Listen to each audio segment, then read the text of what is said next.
अमन नाम का एक नौजवान लड़का था। वह गांव में ही अपने परिवार के साथ रहता था। अमन पढ़ाई में बहुत अच्छा था, पर गांव के स्कूल में उसकी पढ़ाई अच्छे से नहीं हो पाती थी। इसलिए वह अपनी पढ़ाई और अच्छे से करने के लिए शहर चला गया। रात अमन अपने कमरे में बैठकर पढ़ाई कर रहा था। तभी अचानक चारों तरफ से घंघोर आंधी और तूफान आ गया और वो रात एकदम डरावनी और तूफानी रात बन गई। अमन को ऐसा मंजर देखकर थोड़ा डर लगने लगा। वह पढ़ाई अपनी बंद करके बेड पे सोने चला गया।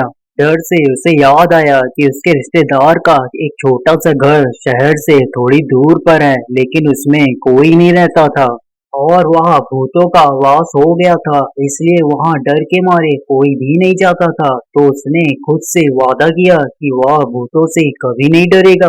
दूसरे दिन अमन अपने दोस्तों के साथ शहर से बाहर एक खंडहर किले में घूमने के लिए गया। वह एक आत्माओं का खंडहर किला था। उस खंडहर किले के अंदर एक छोटा सा घर बना हुआ था। वह कहा जाता था कि उस घर में आत्माओं का वास है। वहाँ के लोग बताते हैं कि जब दुश्मन सैनिकों ने उस किले में हमला किया था, तो वहाँ की औरतें उस घर में छुप गई थी। दुश्मन सैनिकों ने उस सारी औरतों को उस घर में जिंदा जला दिया था। तब से उन औरतों की आत्माएं उस घर में भटकती हैं। जो भी उस किले में घूमने के लिए जाते हैं, वह बाहर से ही किले में घूमते हैं। कोई भी उस घर के अंदर नहीं जाता है। और अमन ने खुद से वादा किया था कि वो भूतों से नहीं डरेगा, इसलिए वो उस घर में जाने का फैसला किया। अमन के सारे दोस्त ने उसे अंदर जाने से मना किया, पर अमन नहीं माना।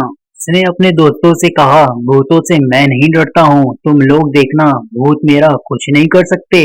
मैं सही सलामत वापस आ जाऊंगा। तुम लोग थोड़ा देर मेरा इंतजार करना, मैं अंदर से घूम के आता हूँ। जैसे ही अमन घर के पास गया, उसकी दिल की धड़कन तेज तेज से धड़कने लगी। वहां पे खिड़कियों से ठंडी हवा आ रही थी और छत से पानी टपक रहा था, जिससे ऐसा लग रहा था कि अभी भी इस घर में कोई रह रहा है और घर जैसे जीवित हो। उसने एक गहरी सांस ली और धक्का देकर पुराने अजीब दरवाजे को खोल दिया। घर का भीतरी भाग बाहर से भी अधिक भयानक और डरावना था। उस घर की फर्श सड़ गई थी और दीवारें जाले की परतों से ढकी हुई थी। फिर उसने जालों को हटाते हुए एक कमरे में गया और जैसे ही कमरे के अंदर गया, उसे महसूस होने लगा कोई उसका पीछा कर रहा है। मन ने इस बात को नजरअंदाज किया और आगे बढ़ गया। अचानक उसे अपने पीछे एक धीमी सी आवाज सुनाई दी। उसने इधर उधर देखा, लेकिन उसे कुछ भी नहीं दिखा। उसने खुद से कहा कि शायद यह सिर्फ मेरा डर है और फिर आगे बढ़ गया। लेकिन वो आवाजें उसे लगातार सुनाई देने लगी। अब उसे अपने पीछे किसी के होने का एहसास हुआ। उसे लगने लगा कि कोई तो है जो मेरा पीछा कर रहा है, और वो समझ गया कि वह उस घर में अकेला नहीं है। अमन अपने मन में सोच लिया कि अब मैं यहाँ से नहीं भागा तो मैं शायद जिंदा भी नहीं रहूंगा। उसने धीरे से भागने के लिए पीछे मुड़ा तो देखा कि लेकिन दरवाजा बंद हो चुका था और वो बुरी तरह से फंस गया था।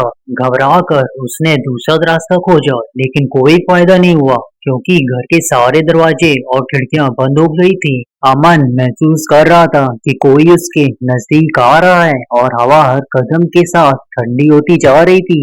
फिर उसने देखा कि थोड़ी ही देर में एक डरावनी औरत उसके सामने आ गई। उसके लंबे बाल, आंखों से खून के आंसू बह रहे थे और लंबे लंबे दांत, चेहरा पीला पड़ा हुआ था और उसकी आंखें बदले की भावना से जल रही थी।